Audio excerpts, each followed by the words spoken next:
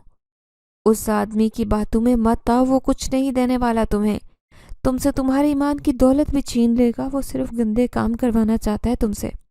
دیکھو بڑے میاں، میں نہیں جانتا تم کون ہو، لیکن اچھا ہے کہ میرے راستے میں نہ آؤ، میں پیچھے نہیں ہٹنے والا، اس لیے بلا وجہ روکنے کی کوشش مت کرو، میں نے غصے سے دھاڑ کر کہا۔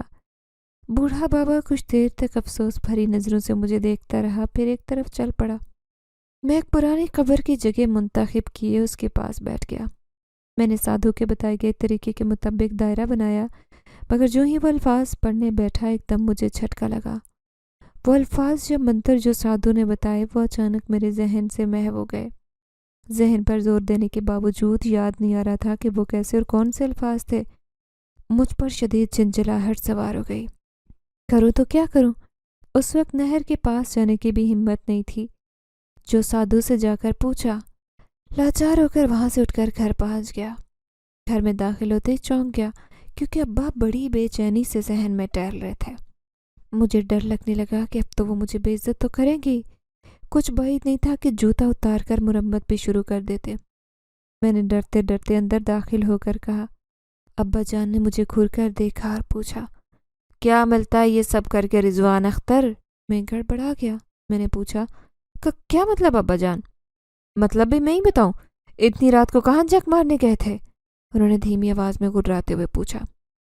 وہ ابا جان، میرا دم گھٹ رہا تھا تو میں چہل قدمی کرنے گیا تھا، میں نے بہانہ بناتے ہوئے کہا۔ جانتا ہوں رضوان میاں، چہل قدمی کرنے تم قبرستان گئے تھے۔ اس بار چھوڑ رہا ہوں، لیکن اگلی بار ایسا قدم اٹھایا تو سخت سزا دوں گا، ابا جان نے غصے کے عالم میں کہا۔ میرا دل چاہا کہ پوچھ لوں کہ سادھو آپ کے بارے میں جو کہہ رہا تھا کیا وہ سچ ہے؟ کیا واقعی آپ کے پاس تابع جنات ہیں؟ مگر ان کا غصہ دیکھتے خاموش رہا۔ وہ مجھے گھور کر دیکھتے پیر پٹک کر کمرے میں چلے گئے اور میں اپنے کمرے میں چلا آیا۔ صبح اٹھتے ابا جان نے مجھے ساتھ لیا اور مسجد میں لے آئے۔ انہوں نے مجھ سے کہا، رضوان میاں، آج سے تمہاری آوارہ گردیاں بند، تم مسجد سنبھالو گے، 5 وقت کی اذان دو گے اور مسجد کی صفائی ستھرائی کرو گے۔ جی ابا جان، میں نے بجھے ہوئے لہجے میں سر جھکا کر کہا۔ وہ اندر جا کر قرآن مجید پڑھنے لگے اور میں مسجد کی صفائی میں جت گیا۔ دوپہر کا وقت جو ہی گزر گیا، ابا جان دوپہر کو واپس ہوئے تو مجھے بھی ساتھ لے آئے۔ ہم دونوں نے کھانا کھایا اور اس کے بعد اپنے کمرے میں بند ہو گئے۔ مجھے صرف ابا جان کے سونے کا انتظار تھا۔ جو ہی ان کی آنکھ لگی میں چپکے سے باہر آ گیا۔ میرا رخ پھر سے نہر کی طرف تھا۔ میں نے فیصلہ کر لیا تھا کہ چاہے کچھ بھی ہو جائے میں گھر والوں کے حالات بدلوں گا، پھر اس کے لیے مجھے کوئی بھی قیمت کیوں نہ چکانی پڑے۔ نہر پر کل کی طرح سادھو آج بھی دھونی جمائے بیٹھا تھا۔ مجھے دیکھتے ہی غصے سے دھاڑنے لگا۔ مورکھ، جب کچھ نہیں کر سکتا تو بڑی بڑی باتیں کیوں کرتا ہے؟ تجھ سے صرف ایک ہی کام کرنے کو بولا تھا، وہ بھی تجھ سے نہیں ہو پایا، میں نے شرمندگی سے کہا۔ سادھو جی، منتر بھول گیا تھا۔ منتر بھول گیا یا ڈر کر بھاگ کھڑا ہوا؟ سادھو نے طنزیہ انداز میں پوچھا۔ نہیں جی، میں ڈرتا نہیں کسی سے، بس منتر بھول گیا تھا، آج پوچھنے آیا ہوں۔ اب بتا دو، میں اسے کاغذ پر لکھ کر رکھوں گا، پھر بھول چوک نہیں ہوگی۔ سادھو چند لمحے غور سے دیکھتا رہا، پھر بولا، اب جب وہ تو نہیں کر سکتا تجھے ایک اور کام کرنا ہوگا۔ اگر تو اس میں کامیاب ہو گیا تو سمجھ وارے نیارے ہو جائیں گے تیرے، اتنی دولت ملے گی کہ تیری 7 نسلیں بیٹھ کر کھائیں تو بھی ختم نہیں ہو۔ میری آنکھیں چمک اٹھی۔ میں نے بڑے اشتیاق سے پوچھا، کیا کام کرنا ہوگا مجھے؟ اس نے مجھے اپنی میلی کچیلی دھوتی میں ہاتھ ڈال کر ایک کپڑے میں لپٹا ہوا گڈا نکالا۔ یہ ہاتھ کے برابر لمبا پتلا تھا جو کپڑے سے بنایا گیا تھا۔ اس نے وہ پتلا مجھے دیتے ہوئے کہا، بالک، تجھے یہ پتلا پیر شاہ جلال کے مزار کی طاقچے میں رکھنا ہے۔ اگر تو نے یہ کام کر دیا تجھے دنیا کی ہر وہ چیز ملے گی جس کی تو خواہش کرے گا۔ میں نے گو کے عالم میں پتلا اس سے لے لیا۔ میں وہاں سے واپس آ گیا اور پیر شاہ جلال کے مزار کی طرف چل پڑا۔ وہاں آج تو گہری خاموشی نظر آ رہی تھی۔ میں نے اوپر نظر اٹھا کر دیکھا تو یہ تقریباً 20 کے لگ بھگ سیڑھیاں دکھ رہی تھی۔ اس کے اوپر مزار سا بنا ہوا تھا، پر میں نے ایک بار پھر جیب پر ہاتھ پھیرا تو مجھے خوف محسوس ہو رہا تھا۔ تبھی میرے پہلو میں سرسراہٹ ہوئی اور میں اچھل پڑا۔ تیزی سے سیڑھیاں چڑھنے لگا، لیکن میں چڑھتا ہی جا رہا تھا مگر سیڑھیاں ختم ہونے کا نام نہیں لے رہی تھی۔ اب تو میری بوکھلاہٹ میں اضافہ ہو گیا۔ میں نے پھر سے جیب پر ہاتھ پھیرا، اچانک ہی میری چیخ نکل گئی، چلتا جا بالک، چلتا جا، کیونکہ مجھے اس پتلے میں سے آواز آئی تھی۔ میں نے بے اختیار چیخنا شروع کر دیا اور اس کپڑے کے پتلے کو نکال کر زمین پر پھینک دیا اور خود بھاگتے ہوا گھر پہنچ گیا۔ میں نے آئندہ اس قسم کا کوئی بھی کام کرنے سے توبہ کی اور اللہ تعالیٰ سے معافی مانگی۔ کچھ دن سکون سے گزر گئے۔ میں بھی سب بھولنے لگا تھا کہ ایک دن ایک مانگنے والی عورت گھر آئی۔ وہ بہت خوبصورت تھی۔ میں تھوڑی دیر تک تو حیران سا اسے دیکھتا رہا۔ وہ بھی بڑی لگاوٹ سے مجھے دیکھ رہی تھی۔ اماں جان نے اسے آٹے کا شاپر بھی بھر کر دیا۔ باہر جاتے ہوئے اس عورت نے نظر بچا کر مجھے اشارہ کیا۔ میں چند لمحے تو تذبذب میں مبتلا ہو کر دیکھتا رہا کہ اس کی بات سنوں یا نہ سنوں، مگر پھر جب میں نے دروازے کے قریب پہنچ کر سوالیہ نظروں سے اسے دیکھا تو وہ مسکرا کر بولی، مجھے سادھو نے بھیجا ہے، وہ پوچھ رہا ہے کہ تم نے اس کا کام کیوں نہیں کیا؟ میں نے غصے سے اسے دیکھ کر کہا، سادھو سے بول دو کہ میں یہ گھٹیا کام کبھی نہیں کروں گا، میرا پیچھا چھوڑ دے ورنہ بہت برا ہوگا۔ کیا بات ہے رضوان؟ ابا جان نے میری اونچی آواز سن کر کمرے سے نکل کر پوچھا۔ کچھ نہیں ابا جان، یہ عورت فضول بکواس کر رہی ہے، اسے جانے کا کہہ رہا تھا۔ میں نے کہا، چل بی بی، ادھر سے چلتی پھرتی نظر آ۔ ابا نے اسے ڈانٹ کر باہر نکالا، پھر وہ میری طرف متوجہ ہوئے۔ رضوان، میں جانتا ہوں کہ تم ایک غلط راستے پر پاؤں رکھنے کی کوشش کر رہے تھے اور میں اس بات پر تم سے بہت ناراض بھی تھا، لیکن آج تم نے میرا سر فخر سے بلند کر دیا۔ ان کی بات سن کر میں شرمندہ سا ابا جی سے معافی مانگنے لگا۔ مجھے معاف کر دے ابا جی، میں نے بہت بڑا گناہ کیا، پتہ نہیں اللہ تعالیٰ معاف کرے یا نہیں۔ میں روتے ہوئے ان کے قدموں میں گر گیا۔ نہیں بیٹا، تم نے جو بھی کیا غلط تھا، مگر تم سب چھوڑ بھی تو چکے ہو۔ توبہ کرنے والوں کو اللہ معاف کرتا ہے۔ ہم مل کر اس سادھو کو سبق سکھائیں گے، انشاءاللہ، فکر مت کرو۔ ابا نے کہا تو مجھے کچھ سکون محسوس ہوا۔ ہم کیا کریں گے ابا جی؟ میں نے تجسس سے مجبور ہو کر پوچھا تھا۔ ہم ایک رات کا چلہ کاٹیں گے، اگر کامیاب ہو گئے اور مجھے یقین ہے کہ اللہ تعالیٰ ہماری مدد ضرور کرے گا تو اس سادھو کو ہمیشہ کے لیے ختم کر دیں گے۔ ابا نے کہا، لیکن ابا جان مجھے تو کچھ نہیں آتا، میں کیسے چلہ کاٹوں گا؟ میں نے پوچھا۔ ابا جان نے کہا، تم فکر مت کرو بیٹا، تمہیں صرف آیت الکرسی پڑھنی ہے اور وہ تو تم آسانی سے پڑھ سکتے ہو۔ میں نے سر ہلاتے ہوئے کہا، جی وہ تو مجھے اچھی طرح سے یاد ہے۔ رات ہوتے ہی ہم دونوں نے جلدی سے کھانا کھایا اور نماز پڑھنے وہ مسجد کی طرف چل پڑے۔ جب سب سو کر چلے گئے لوگ تو ابا جی نے مسجد کے صحن میں گول دائرہ کھینچا اور اس میں مجھے بیٹھنے کو کہا۔ خود بھی میرے قریب بیٹھ گئے۔ کچھ بھی ہو جائے بیٹا، اس دائرے سے باہر مت نکلنا، ابا نے کہا۔ جی ابا، میں نے جواب دیا۔ انہوں نے آنکھیں بند کر لی اور قرآن پاک کی تلاوت کرنے لگ گئے۔ تھوڑی ہی دیر کے بعد سخت ہوا کے شدید جھکڑ چلنے لگے اور ایسے محسوس ہو رہا تھا جیسے مسجد کا دروازہ اکھڑ جائے گا۔ ہواؤں میں شدت آتی جا رہی تھی۔ میں نے بھی دل ہی دل میں قرآن پاک کی تلاوت کرنی شروع کر دی۔ تبھی مجھے اس سادھو کی آواز سنائی دی، تو نے کیا سمجھا ہے؟ اتنی آسانی سے تجھے چھوڑ دوں گا؟ تیری وجہ سے میرا عمل ناکام ہوا۔ اگر تو وہ پتلا تو وہاں پہنچا دیتا تو میں تو تیری جان بخشی کر دیتا، مگر اب تو میں تجھے اور تیرے اس بڈھے باپ دونوں کو جلا کر خاکستر کر کے رکھ دوں گا۔ ابا نے اپنی آنکھیں کھول دی اور پھر مسکراتے ہوئے وہ اس سے کہنے لگے، ارے تو کیا، تیرا تو باپ بھی مجھے اور میرے بیٹے کسی کو ہرگز نہیں جلا سکتا، کیونکہ تو ایک شیطان کا پجاری ہے اور ہم سب اس رحمان کے بندے ہیں۔ تبھی ابا کے کھینچے ہوئے دائرے کے چاروں طرف ایک شدید آگ سی بھڑک اٹھی، شعلے بھڑکنے لگے اور فضا میں سادھو کے قہقہے ہر طرف گونجنے لگے۔ ابا نے اپنے ہاتھ میں موجود ایک لاٹھی کو اس کے بعد ایک زوردار قسم کا جھٹکا دیا اور ساری مسجد میں بھیانک چیخیں گونج اٹھی۔ وہ سادھو کی چیخیں تھیں۔ اس کا جسم آگ کے شعلوں میں گھرا ہوا تھا اور اس کے بعد سناٹا چھا گیا۔ یوں خاموشی ہوتے ہی آگ بھی فوراً سے بجھ سی گئی تھی اور اس کے بعد میں اور ابا ہم دونوں واپس اپنے گھر پہنچ گئے۔ اگلی صبح ہمیں پتہ چلا کہ وہ سادھو جو شیطان کا پجاری تھا، اس کی اس رات کو بہت زیادہ بھیانک قسم کی موت ہو گئی تھی۔ مجھے بعد میں میرے ابا جان نے تمام تر تفصیل سے بتایا کہ وہ سادھو دراصل ان کا بہت بڑا دشمن تھا۔ بہت پہلے کی بات ہے، ماضی میں ایک بار ابا جان نے اس سے شدید قسم کا بہت سخت مقابلہ کیا تھا اور اس مقابلے کے بعد سادھو کو اپنی جان بچا کر بھاگنا پڑ گیا تھا اور وہ وہاں سے بھاگ گیا تھا۔ لیکن اس مقابلے میں ابا جان کے تابع جنات تھے، کافی سارے جنات جو کئی پشتوں سے ہمارے خاندان کے دوست چلے آ رہے تھے۔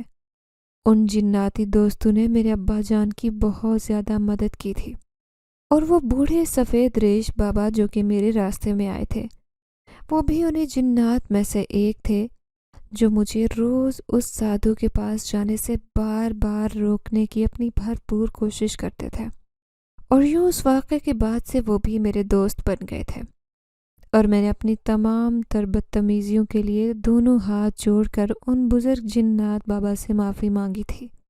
میرے معافی مانگنے کے بعد انہوں نے بھی کھلے دل سے مجھے معاف کر دیا تھا۔ ابا جان کو ٹھنڈے دل سے سمجھانے پر ابا جان نے مجھے تعلیم کا سلسلہ جاری رکھنے کی اجازت دینے کے لیے بھی حامی بھر لی تھی۔ اس کے بعد میں نے دل لگا کر اپنی تعلیم حاصل کی اور اپنی شدید محنت کے بل بوتے پر میں نے کامیابی حاصل کی۔ یوں آج میں ایک بہت اچھے عہدے پر فائز ہوں۔ ہمارے حالات بدل چکے ہیں اور اب ہم بھی بہت اچھا کھاتے اور پیتے ہیں، مگر آج اتنے سالوں بعد بھی جب بھی کبھی مجھے وہ سادھو اور اس کے ساتھ گزارا کیا وہ وقت یاد آتا ہے تو میں دل ہی دل میں بہت شدید شرمسار ہوتا ہوں کہ آخرکار میں اتنا زیادہ لالچی کیوں ہو گیا تھا۔ اگر آپ کو ہماری یہ کہانی پسند آئی ہے تو لائک کیجیے، شیئر کیجیے، اور اگر ابھی تک آپ نے ہمارا چینل سبسکرائب نہیں کیا تو اردو ریڈیو کو لازمی سبسکرائب کیجیے۔ ملتے ہیں اگلی ویڈیو میں۔ اللہ حافظ۔